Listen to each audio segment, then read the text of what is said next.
नमस्कार विद्यार्थी मित्रांनो, आरव्हीडी अकॅडमी या आपल्या आवडत्या यूट्यूब चॅनलमध्ये सर्वांचे स्वागत आहे। विद्यार्थी मित्रांनो, आजच्या व्हिडिओमध्ये आपण अतिसंभाव्य काही प्रश्न कव्हर केलेले आहेत। हे सर्व प्रश्न पोलीस भरती असेल, तलाठी भरती असेल, आरोग्य भरती असेल, जिल्हा परिषद भरती असेल, या सर्वांसाठी हे सर्व प्रश्न खूप महत्त्वाचे आहेत। त्यामुळे हा व्हिडिओ सर्वांनी शेवटपर्यंत पाहायचा आहे। व्हिडिओ आवडल्यास व्हिडिओला लाईक आणि चॅनलला सबस्क्राईब करायचं आहे, कारण तुम्हाला अशी महत्त्वपूर्ण व्हिडिओज नक्कीच बघावास मिळतील। तर व्हिडिओला सुरुवात करूया। तर या ठिकाणी प्रश्न क्रमांक पहिला आहे, वैयक्तिक सत्याग्रहामधले पहिले सत्याग्रही खालीलपैकी कोण होते? वैयक्तिक सत्याग्रहामधले पहिले सत्याग्रही खालीलपैकी कोण होते? तर विद्यार्थी मित्रांनो, ऑप्शन क्रमांक 4 आहे, विनोबा भावे हे वैयक्तिक सत्याग्रहामधले पहिले सत्याग्रही होते। प्रश्न क्रमांक दुसरा पाहूयात, भारताचा औद्योगिक विकास हा ग्रंथ खालीलपैकी कोणी लिहिलेला ग्रंथ आहे? भारताचा औद्योगिक विकास हा ग्रंथ खालीलपैकी कोणी लिहिलेला ग्रंथ आहे? तर या ठिकाणी ऑप्शन क्रमांक 4 आहे, भारताचा औद्योगिक विकास हा ग्रंथ धनंजय गाडगीळ यांनी तो लिहिलेला ग्रंथ आहे। प्रश्न क्रमांक तिसरा पाहूयात, गणित या विषयामध्ये रॅगलर ही पदवी प्राप्त करणारे महाराष्ट्रामधले पहिले व्यक्ती खालीलपैकी कोण आहेत? गणित या विषयामध्ये रॅगलर ही पदवी प्राप्त करणारे महाराष्ट्रामधले पहिले व्यक्ती खालीलपैकी कोण आहेत? तर या ठिकाणी ऑप्शन क्रमांक 1, रघुनाथ पुरुषोत्तम परांजपे यांनी गणित या विषयामध्ये सर्वात प्रथम रॅगलर ही पदवी प्राप्त केली होती। प्रश्न क्रमांक 4 पाहूयात, लोकहितवादी यांचं संपूर्ण नाव खालीलपैकी काय आहे? लोकहितवादी यांचं संपूर्ण नाव खालीलपैकी काय आहे? तर लोकहितवादी यांचं संपूर्ण नाव गोपाळ हरी देशमुख हे लोकहितवादी यांचं संपूर्ण नाव आहे। प्रश्न क्रमांक 5 पाहूयात, इंग्लंडमध्ये इंडिया हाऊसची स्थापना खालीलपैकी कोणी केली होती? इंग्लंडमध्ये इंडिया हाऊसची स्थापना खालीलपैकी कोणी केली होती? तर या ठिकाणी ऑप्शन क्रमांक 4, श्यामजी कृष्ण वर्मा यांनी इंग्लंडमध्ये जाऊन इंडिया हाऊसची स्थापना ही केलेली आहे। प्रश्न क्रमांक 6 पाहूयात, महात्मा गांधी यांच्या अटकेनंतर गुजरातमधील धारासना येथील सत्याग्रहाचं नेतृत्व खालीलपैकी कोणी केलं होतं? धारासना येथील सत्याग्रहाचं नेतृत्व खालीलपैकी कोणी केलं होतं? तर विद्यार्थी मित्रांनो, धारासना येथील सत्याग्रहाचं नेतृत्व हे सरोजिनी नायडू यांनी ते केलेलं आहे। ऑप्शन क्रमांक 4 या ठिकाणी आपलं योग्य उत्तर असेल।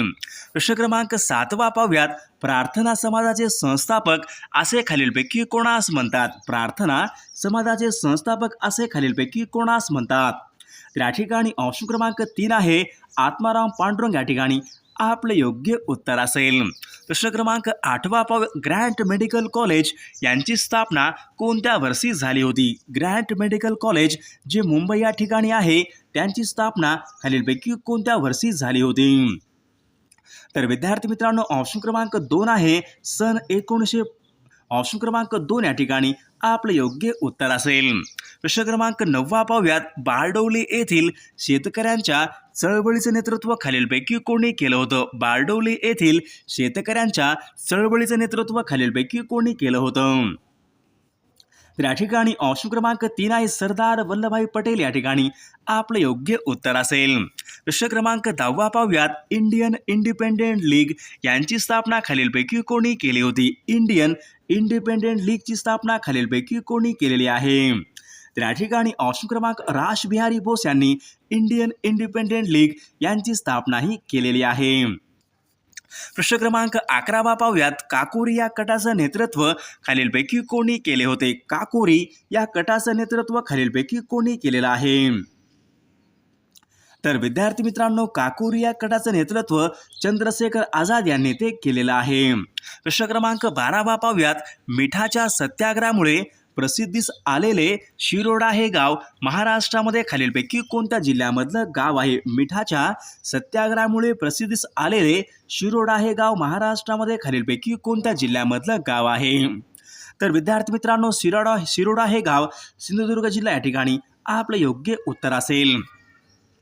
प्रश्न क्रमांक 13 पाहूयात, राष्ट्रीय काँग्रेसच्या खालीलपैकी कोणत्या एका अधिवेशनामध्ये मूलभूत हक्कांचा ठराव पास करण्यात आला होता? भारतीय राष्ट्रीय काँग्रेसच्या कोणत्या एका अधिवेशनामध्ये मूलभूत हक्कांचा ठराव हा पास करण्यात आला होता? तर या ठिकाणी ऑप्शन क्रमांक 2 आहे सर 1929 लाहोर अधिवेशन. या अधिवेशनामध्ये मूलभूत हक्कांचा ठराव हा पास करण्यात आला होता. प्रश्न क्रमांक 14 पाहूयात. रिव्होल्युशनरी हे पत्रक खालीलपैकी कोणी सुरू केले होते? रिव्होल्युशनरी या नावाचं पत्रक खालीलपैकी कोणी सुरू केले होते? तर या ठिकाणी ऑप्शन क्रमांक 2 आहे सचिंद्रनाथ सन्याल यांनी रिव्होल्युशनरी या नावाचं पत्रक हे सुरू केलेलं आहे. प्रश्न क्रमांक 15 पाहूयात. मुळशी येथील सत्याग्रहाचं नेतृत्व खालीलपैकी कोणी केले होते? मुळशी येथील सत्याग्रहाचं नेतृत्व खालीलपैकी कोणी केलेलं आहे? तर विद्यार्थी मित्रांनो, या ठिकाणी ऑप्शन क्रमांक 2 आहे सेनापती बापट. या ठिकाणी आपलं योग्य उत्तर असेल. प्रश्न क्रमांक 16 पाहूयात. बाबू गेनू यांनी आपले आत्मबलिदान खालीलपैकी कोणत्या ठिकाणी दिले होते? बाबू गेनू यांनी आपले आत्मबलिदान खालीलपैकी कोणत्या एका ठिकाणी दिले होते? तर या विद्यार्थी मित्रांनो, या ठिकाणी ऑप्शन क्रमांक 2 मुंबई या ठिकाणी आपले योग्य उत्तर असेल. प्रश्न क्रमांक 17 पाहूयात. राष्ट्रीय काँग्रेसचे नेते म्हणून महात्मा गांधी खालीलपैकी कोणत्या गोलमेज परिषदेला हजर राहिले होते? राष्ट्रीय काँग्रेसचे नेते म्हणून महात्मा गांधी खालीलपैकी कोणत्या एका गोलमेज परिषदेला हजर हे राहिले होते? तर विद्यार्थी मित्रांनो, महात्मा गांधी हे दुसऱ्या गोलमेज परिषदेला उपस्थित हे राहिले होते. प्रश्न क्रमांक 18 पाहूयात. इंग्रज सरकारने जस्टिस ऑफ पीस हा बहुमोल सन्मान खालीलपैकी कोणास दिला होता? इंग्रज सरकारने जस्टिस ऑफ पीस हा बहुमोल सन्मान खालीलपैकी कोणास दिला होता? तर विद्यार्थी मित्रांनो, इंग्रज सरकारने जस्टिस ऑफ पीस हा बहुमोल सन्मान नाना जगन्नाथ शंकर सेठ यांना तो दिलेला आहे. प्रश्न क्रमांक 19 पाहूयात. सन 1880 मध्ये पुण्यामध्ये न्यू इंग्लिश स्कूलची स्थापना खालीलपैकी कोणी केली होती? सन 1880 मध्ये पुण्यामध्ये न्यू इंग्लिश स्कूलची स्थापना खालीलपैकी कोणी केली होती? तर विद्यार्थी मित्रांनो, ऑप्शन क्रमांक 4 गो. ग. आगरकर, लोकमान्य टिळक आणि ऑप्शन क्रमांक 4 या ठिकाणी आपले योग्य उत्तर असेल. प्रश्न क्रमांक 20 पाहूया. भारत आणि अफगाणिस्तान यांच्यामधली सीमारेषा खालीलपैकी कोणती आहे? भारत आणि अफगाणिस्तान यांच्यामधली सीमारेषा खालीलपैकी कोणती आहे? तर या ठिकाणी ऑप्शन क्रमांक 1 आहे ड्युरॅन्ड लाईन. या ठिकाणी आपलं योग्य उत्तर असेल. प्रश्न क्रमांक 21 पाहूया. चपराळा हे अभयारण्य खालीलपैकी कोणत्या एका जिल्ह्यामध्ये आहे? चपराळा हे अभयारण्य खालीलपैकी कोणत्या एका जिल्ह्यामध्ये आहे? तर चपराळा हे गडचिरोली या जिल्ह्यामधलं अभयारण्य आहे. प्रश्न क्रमांक 22 पाहूयात. अंदमान व निकोबार या बेटाची राजधानी खालीलपैकी कोणती आहे? अंदमान व निकोबार या बेटाची राजधानी खालीलपैकी कोणती आहे? तर या ठिकाणी ऑप्शन क्रमांक 1 पोर्ट ब्लेअर या ठिकाणी आपलं योग्य उत्तर असेल. प्रश्न क्रमांक 23 पाहूयात. दलदल युक्त मृदा खालीलपैकी कोणत्या पिकाकरिता उपयुक्त मानली जाते? दलदल युक्त मृदा खालीलपैकी कोणत्या पिकाकरिता उपयुक्त मानली जाते? तर दलदल युक्त मृदा ही ताग या पिकासाठी ती उपयुक्त मानली जाते.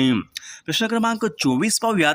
जमशेदपूर हे औद्योगिक शहर खालीलपैकी कोणत्या नदीच्या काठावर आहे? जमशेदपूर हे औद्योगिक शहर कोणत्या एका नदीच्या काठावर आहे?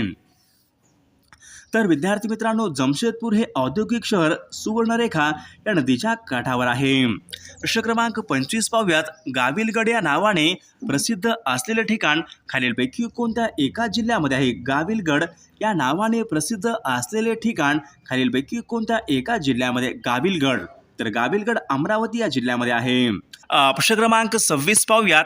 स्वतंत्र भारताची पहिली जनगणना खालीलपैकी कोणत्या वर्षी करण्यात आली होती? स्वतंत्र भारताची पहिली जनगणना खालीलपैकी कोणत्या वर्षी करण्यात आली होती? तर विद्यार्थी मित्रांनो, स्वतंत्र भारताची पहिली जनगणना ही सन 1951 या वर्षी ती करण्यात आली होती. पुढचा प्रश्न पाहूयात. महाराष्ट्रामध्ये खालीलपैकी कोणत्या एका भागामध्ये धरणे बांधणे शक्य नाही? महाराष्ट्रामध्ये खालीलपैकी कोणत्या एका भागामध्ये धरणे बांधणे शक्य नाही? तर विद्यार्थी मित्रांनो, या ठिकाणी ऑप्शन क्रमांक 2 आहे. तर महाराष्ट्रामध्ये कोकण या भागामध्ये धरणे बांधणे शक्य नाही. पुढचा प्रश्न क्रमांक 28 पाहूयात. उपग्रह प्रक्षेपण केंद्र भारतामध्ये खालीलपैकी कोणत्या एका ठिकाणी आहे? उपग्रह प्रक्षेपण केंद्र भारतामध्ये खालीलपैकी कोणत्या एका ठिकाणी आहे? तर या ठिकाणी ऑप्शन क्रमांक 3 आहे श्रीहरिकोटा. आंध्र प्रदेश या राज्यामध्ये भारतामध्ये उपग्रह प्रक्षेपण केंद्र आहे. प्रश्न क्रमांक 29 पाहूयात. महाराष्ट्राचा भूप्रदेश खालीलपैकी कोणत्या हवामानाच्या पट्ट्यामध्ये येतो? महाराष्ट्राचा भूप्रदेश खालीलपैकी कोणत्या हवामान पट्ट्यामध्ये येतो?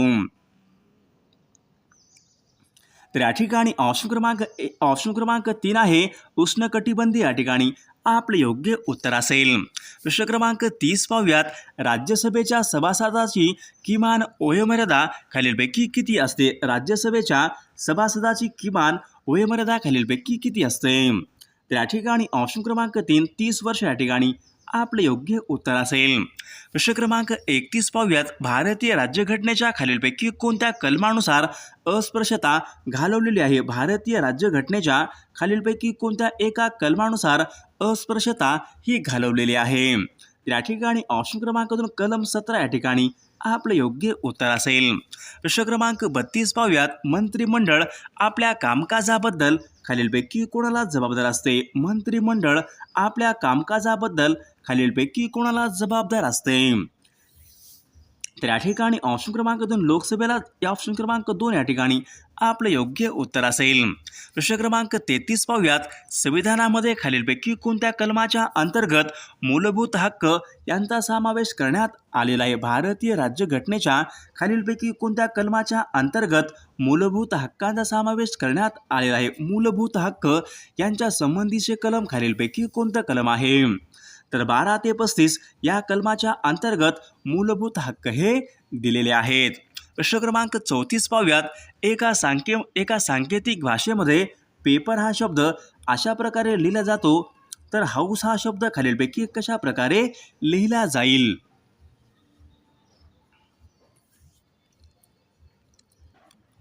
तर विद्यार्थी मित्रांनो ऑप्शन क्रमांक 4 या ठिकाणी आपले योग्य उत्तर असेल. पुढचा प्रश्न क्रमांक 35. भारतीय संविधानाने जनतेला एकूण किती मूलभूत हक्क दिलेले आहे? भारतीय संविधानाने जनतेला एकूण किती मूलभूत हक्क हे बहाल केलेले आहेत? तर मूलभूत हक्क हे एकूण 6. ऑप्शन क्रमांक 3 या ठिकाणी आपले योग्य उत्तर असेल. प्रश्न क्रमांक 36 पाहूयात. केंद्रीय लोकसेवा आयोगाचे अध्यक्ष आपला राजीनामा खालीलपैकी कोणाच्या नावे देतात? केंद्रीय लोकसेवा आयोग म्हणजेच UPSCचे अध्यक्ष आपला पदाचा राजीनामा खालीलपैकी कोणाच्या नावे देतात? तर UPSCचे अध्यक्ष हे आपल्या पदाचा राजीनामा राष्ट्रपतींच्या नावे देतात. पुढचा प्रश्न पाहूयात. भारतीय संविधानाचा सारांश खालीलपैकी कोणत्या भागामध्ये दिसून येतो? भारतीय संविधानाचा सारांश खालीलपैकी कोणत्या भागामध्ये दिसून येतो? तर या ठिकाणी ऑप्शन क्रमांक 1 आहे संविधानाचा सरनामा या ठिकाणी आपले योग्य उत्तर असेल. पुढचा प्रश्न पाहूया. नेहरू रिपोर्टमध्ये खालीलपैकी कशाची मागणी करण्यात आली होती? नेहरू रिपोर्टमध्ये खालीलपैकी कशाची मागणी करण्यात आली होती? तर नेहरू रिपोर्टमध्ये वसाहतीचं स्वराज्य ऑप्शन क्रमांक 2 या ठिकाणी यांची मागणी करण्यात आली होती. पुढचा प्रश्न पाहूयात. काँग्रेसने पूर्ण स्वातंत्र्याचा ठराव कधी आणि कोणत्या अधिवेशनामध्ये पास केला होता? काँग्रेसने पूर्ण स्वातंत्र्याचा ठराव कोणत्या आणि कधी अधिवेशनामध्ये पास केलेला आहे? तर या ठिकाणी ऑप्शन क्रमांक 2 होतं सन 1929 लाहोर या अधिवेशनामध्ये काँग्रेसने पूर्ण स्वातंत्र्याचा ठराव हा पास केला होता. प्रश्न क्रमांक 40 पाहूयात. सार्वजनिक सभा यांची स्थापना खालीलपैकी कोणी सार्वजनिक सभेची स्थापना खालीलपैकी कोणी केली होती? तर या ठिकाणी ऑप्शन क्रमांक 2 आहे सार्वजनिक काका या ठिकाणी आपले योग्य उत्तर असेल. पुढचा प्रश्न पाहूयात. स्वतंत्र भारताचे पहिले गव्हर्नर जनरल खालीलपैकी कोण होते? स्वतंत्र भारताचे पहिले गव्हर्नर जनरल खालीलपैकी कोण होते? तर या ठिकाणी ऑप्शन क्रमांक 1 लॉर्ड माउंटबॅटन या ठिकाणी आपले योग्य उत्तर असेल. पुढचा प्रश्न पाहूयात. तुम मुझे खून दो मैं तुम्हें आझादी दूंगा असे आव्हान खालीलपैकी कोणी केले होते? तर या ठिकाणी ऑप्शन क्रमांक 2 आहे नेताजी सुभाषचंद्र बोस यांनी ते असे आव्हान केले होते. पुढचा प्रश्न पाहूयात. पाकिस्तान या कल्पनेचे जनक असे खालीलपैकी कोणास म्हणतात? पाकिस्तान या कल्पनेचे जनक असे खालीलपैकी कोणास म्हणतात? तर या ठिकाणी ऑप्शन क्रमांक 3 आहे मोहम्मद इक्बाल यांना पाकिस्तान या संकल्पने जनक असे म्हणतात. पुढचा प्रश्न पाहूयात. सन 1942च्या आंदोलनामध्ये आझाद रेडिओ स्टेशन चालवण्यामध्ये खालीलपैकी कोणत्या महिलेचा समावेश होता? सन 1942च्या अधिवेशनामध्ये आझाद रेडिओ स्टेशन चालवण्यामध्ये खालीलपैकी कोणत्या महिलेचा समावेश होता? तर या ठिकाणी ऑप्शन क्रमांक 2 उषा मेहता या ठिकाणी आपले योग्य उत्तर असेल. पुढचा प्रश्न पाहूयात. विषुववृत्तीय पट्ट्यामध्ये हवामान खालीलपैकी कशा प्रकारचं असते? विषुववृत्तीय पट्ट्यामध्ये हवामान खालीलपैकी कशा प्रकारचं असते? तर या ठिकाणी ऑप्शन क्रमांक वर्षभर कोरडे आणि उष्ण या ठिकाणी आपले योग्य उत्तर असेल. पुढचा प्रश्न पाहूयात. सातपुडा या पर्वत रांगेमध्ये सर्वोच्च शिखर खालीलपैकी कोणतं आहे? सातपुडा या पर्वत रांगेमध्ये सर्वोच्च शिखर खालीलपैकी कोणतं आहे? तर सर्वोच्च शिखर या ठिकाणी ऑप्शन क्रमांक 2 धूपगड या ठिकाणी सर्वोच्च शिखर असेल. पुढचा प्रश्न पाहूयात. भारतामध्ये लोकसंख्येची सर्वात कमी घनता खालीलपैकी कोणत्या एका भारतामध्ये लोकसंख्येच्या दृष्टीने सर्वात कमी घनता कोणत्या एका राज्यामध्ये आहे? तर या ठिकाणी ऑप्शन क्रमांक 3 अरुणाचल प्रदेश राज्य या ठिकाणी आपले योग्य उत्तर असेल. पुढचा प्रश्न पाहूयात. विषुववृत्तीय प्रदेशामधील अरण्यांना खालीलपैकी काय म्हणतात? विषुववृत्तीय प्रदेशामधील अरण्यांना खालीलपैकी काय म्हणतात? तर या ठिकाणी ऑप्शन क्रमांक सदाहरित वने या ठिकाणी आपले योग्य उत्तर असेल. प्रश्न क्रमांक 49 पाहूयात. ज्यूटचे उत्पादन खालीलपैकी कोणत्या एका राज्यामध्ये सर्वात जास्त होते? ज्यूट, तर ज्यूट म्हणजे काय असतो? ताग. तागाचं सर्वात जास्त उत्पादन कोणत्या एका देशामध्ये होते? तर या ठिकाणी ऑप्शन क्रमांक 1 बांगलादेश या ठिकाणी आपले योग्य उत्तर असेल. प्रश्न क्रमांक 50 पाहूयात. अथेन्स हे शहर खालीलपैकी कोणत्या एका देशामध्ये आहे? अथेन्स हे शहर खालीलपैकी कोणत्या एका देशामध्ये आहे? सर्वांनी या प्रश्नाचं उत्तर कॉमेंट करून सांगायचं आहे. सर्वांनी व्हिडिओला एक लाईक आणि चॅनलला सबस्क्राईब करायचं आहे, कारण तुम्हाला अशी महत्त्वपूर्ण व्हिडिओज नक्कीच बघावास मिळतील. आणि आपल्या टेलिग्राम चॅनलला सर्वांनी जॉईन करायचं आहे. टेलिग्राम चॅनलची लिंक आपल्या व्हिडिओच्या डिस्क्रिप्शन बॉक्समध्ये दिलेली आहे.